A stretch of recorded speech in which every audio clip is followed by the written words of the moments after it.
మీరు ఎప్పుడైనా ఆదివారం సందేశం అయిపోగానే ముగింపు ప్రార్థన అయిన తర్వాత దేవుని సేవకులు ఎలా దీవిస్తారంటే సంఘాన్ని, మన తండ్రి అయిన దేవుని ప్రేమయు యేసుక్రీస్తు ప్రభు యొక్క కృపయు పరిశుద్ధాత్మని యొక్క అన్యోన్య సహవాసము. పరిశుద్ధాత్మ దేవుడు మనకి ఎలా ఉన్నా మన కోసం విజ్ఞాపన చేస్తున్నాడు. నువ్వు పిలిస్తే యేసయ్య నామములో ఎప్పుడైతే ప్రార్థన చేస్తే ఇద్దరికి వస్తాడు. కాబట్టి అగ్నిస్తంభం ఎవరు? పరిశుద్ధాత్మ. మేఘస్తంభం అంటే ఎవరు?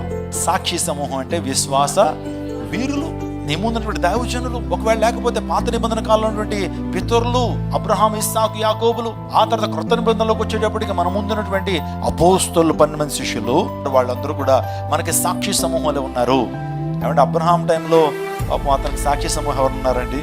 లేడు. అయినా సరే ఏ ఒక్కరు సాక్షి సమూహం లేకపోయినా విశ్వాసంతో నడిచాడు అబ్రహాం. అందుకంటే ఆ గొప్పవాడు. అందుని బట్టి ఎంత సాక్షి సమూహం ఉన్నా సరే నీవు కనుక మరలా పాపంలో పెడితే, మరలా వెనుకకు జారితే దేవుడు లెక్క అడుగుతాడు, అడగడు.